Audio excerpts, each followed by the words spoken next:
উনি বলেছিলেন আমি ক্ষমতা আসলে ধর্ষণ শব্দটাই আমি মুছে দেবো, ধর্ষণ বলে কিছু থাকবে না। এইটা মনে হয় 8 নম্বর ধর্ষণ। যখন থেকে 4 তারিখে এই ক্ষমতা এসছে এর আগে 6খানা ধর্ষণ হয়ে গেছে, তাতে একটা শব্দ উনি উচ্চারণ করেননি, কিন্তু কোথাও যাননি। এবং এইখানে প্রতিবাদ যখন আন্দোলন হলো, তারপরে উনি পীড়িতার বাবাকে ফোন করলেন এবং ফোন করে উনি স্পটে না এসে ওকে ডাকলেন ভবানী ভবনে বন্ধ ঘরে কিছু আলাপ আলোচনা করবেন। তো আমি কিন্তু এইটা মনে করছি ধামাচাপা দেওয়ার জন্য পীড়িতার বাবাকে কেনার চেষ্টা হচ্ছে। কারণ গোপন আলোচনার তো কিছু নেই, দেশে আইন আছে এবং আপনি তো বলেছেন সকালে ধরবো বিকালে খরচা করব। তাহলে সকাল বিকাল দুদিন পার হয়ে গেল, আজকে 3 দিন পার হতে যাচ্ছে, এখন আপনার খবর নেই কেন? তার মানে আপনি যেটা বলছেন সেটা করছেন না। আপনি যেমন বলছিলেন বুলডোজার যদি এরপরে চলে আমার বুকের উপর দিয়ে বুলডোজার যাবে, আমি এসে রুখে দাঁড়াবো। বুলডোজার সব থেকে চালানোর উৎসাহ আপনার বেশি পাওয়া গেছে, কোনো কথায় মিল নেই। এবং আজকে এখানে এসে সেই পীড়িতার ব্যাপারে আপনি যতটা না আগ্রহী, সেখানে আপনি একটা বক্তব্য দিয়েছেন একটা নয় 4টে কেস হবে। প্রথম কেসটা নির্মম অত্যাচার হয়েছে, তার শাস্তি হবে, ক্যাপিটাল পানিশমেন্ট হবে, সেটা পুলিশ দেখছে, সেইটা নিয়ে কথা বলবো না। মানে এটা আইনের ব্যাপার, পুলিশের ব্যাপার হয়ে গেল। কিন্তু বাকি 3টে কেস আপনি দেখবেন এদের ঘরের থেকে বেরিয়েছে, ঘরে ঢুকিয়ে দেবো, হারার পর ঘরে ঢুকে গেছিলো, এদেরকে আমি সবক শেখাবো, এইসব কথা বলে মানে এগুলো সব আপনার দায়িত্ব। এটা আইনের দায়িত্ব না, এটা পুলিশের দায়িত্ব না, এটা আপনি পার্সোনালি দেখবেন। এবং সেখানে বললেন যে রেল লাইন উপড়ে দেওয়া হয়েছে, সেখানে আপনি বললেন পুলিশের গাড়ি আগুন লাগানো হয়েছিল, সম্পূর্ণ মিথ্যা কথা। কোনো রেল লাইন উপড়ানো হয়নি, রেল অবরোধ হয়েছিল।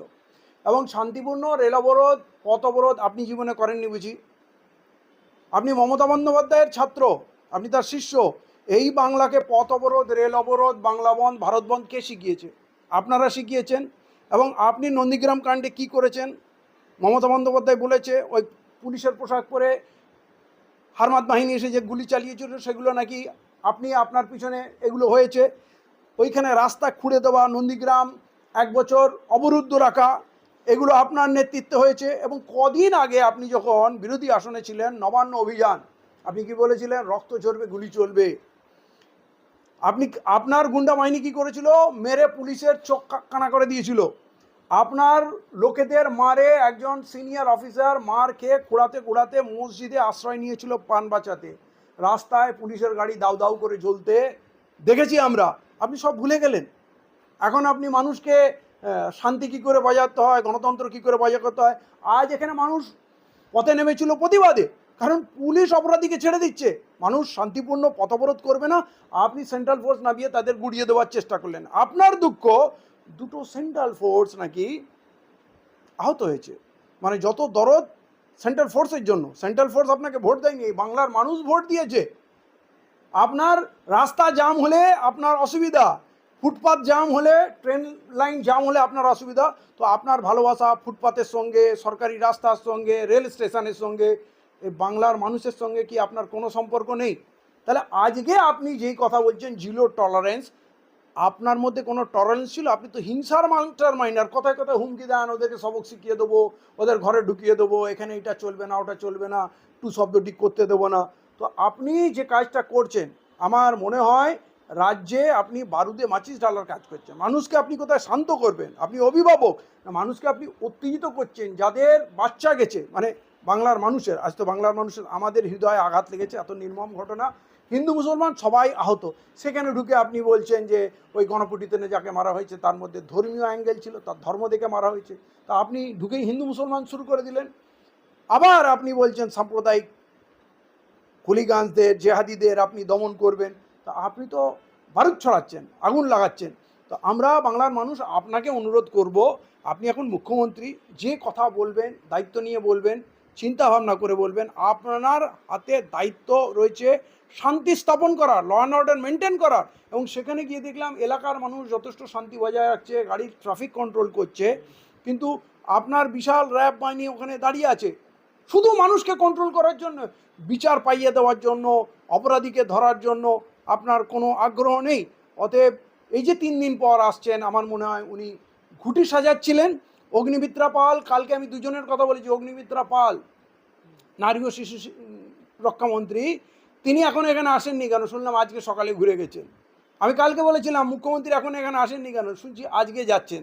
তাহলে আমরা গিয়ে যদি আপনাকে না খুঁচাই তাহলে আপনি যাবেন না, আর ওখানকার লোক পথ অবরোধ না করলে আপনি পীড়িতার বাবাকে ফোন করে কথা বলবেন না।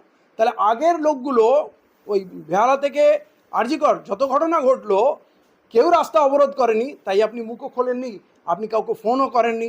তাহলে তো মানুষকে তো আপনি আন্দোলনে আসতে বাধ্য করছেন, কারণ আপনি পীড়িতাদের বিচার দেওয়ার ব্যাপারে কোথায় আগ্রহী বলুন তো। অতএব আজকে উনি যাচ্ছেন, আমরা খেয়াল রাখবো উনি আজকে যাচ্ছেন কি বলেন।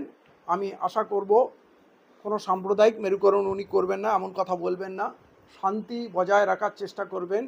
কোনো সাম্প্রদায়িক উস্কানিমূলক কথা, বাংলায় উত্তপ্ত হোক, বাংলায় হিংসা ছড়াক, এমন কোনো কাজ উনি করবেন না। এই যে বর্তমান মুখ্যমন্ত্রী শুভেন্দু অধিকারী, তারা বক্তব্য আমরা শুনেছি, কিন্তু প্রাক্তন মুখ্যমন্ত্রী মমতা বন্দ্যোপাধ্যায়ের মতো কিন্তু তিনি বলছেন না। প্রাক্তন মুখ্যমন্ত্রী মমতা বন্দ্যোপাধ্যায় বলতেন ছোট ঘটনা, ও প্রেম ছিল কিনা এরকমই বলতো, কিন্তু মুখ্যমন্ত্রী বলেছেন যে আমি ক্যাপিটাল পানিশমেন্ট দেবো এবং 4টে মামলা হয়েছে।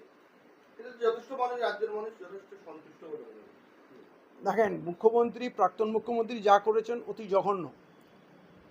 সাজানো ঘটনা, ছোট ঘটনা, কুৎসা ছড়ানো হচ্ছে, রাজ্যকে বদনাম করা হচ্ছে, তো এগুলো আমরা জানি এবং আজ পর্যন্ত কারো বাড়ি যাননি।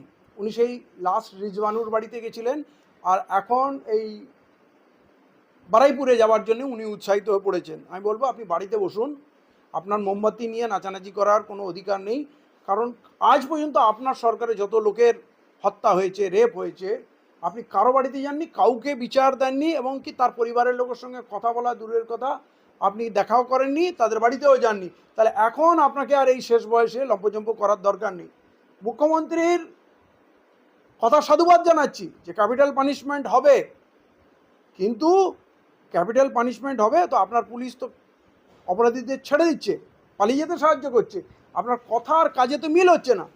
আপনি আন্দোলনকারীদের দমন করতে যতটা উৎসাহী, কিন্তু এই অপরাধীর শাস্তি দিতে বলছেন যে ও পুলিশ ওটা নিয়ে কথা বলবে, আমি কথা বলবো না, মানে সেই ব্যাপারে আপনি কথা বলছেন না। তাহলে অন্য ব্যাপারগুলোতে আপনি কথা বলছেন কেন? এবং কথা বললে আপনি মুখ্যমন্ত্রী দায়িত্বজ্ঞান কথা বলছেন যে রেল লাইন উপড়ে দেওয়া হয়েছে, পুলিশের গাড়ি পুড়িয়ে দেওয়া হয়েছে, এই কথাগুলো তো মিথ্যা।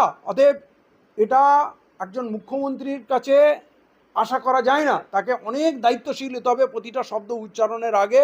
এবং রাজ্যের দায়িত্ব আপনার হাতে আছে, রাজ্যের শান্তি শৃঙ্খলা এবং এই গরিব মানুষের জীবন যেন বিপন্ন না হয়, সাম্প্রদায়িক আগুন যেন বাংলায় না জ্বলে, এইটা যেমন আমাদের বাংলার নাগরিকদের দায়িত্ব, সেরকম বড় দায়িত্ব মুখ্যমন্ত্রীর, সেইটা মুখ্যমন্ত্রীকে খেয়াল রাখতে হবে। পুলিশ পুলিশ প্রশাসনের বারবার পুলিশ প্রশাসনের ভূমিকায় কিন্তু মানুষ প্রশ্ন তুলেছে।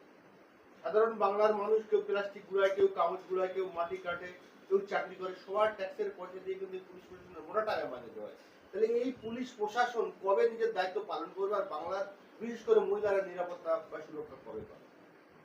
এইটা বাংলার 10 কোটি মানুষের দুশ্চিন্তা। দিনে দিনে এদের চরিত্র আরও খারাপ হচ্ছে এবং সরকার পাল্টায়, মন্ত্রী পাল্টায়, মুখ্যমন্ত্রী পাল্টায়।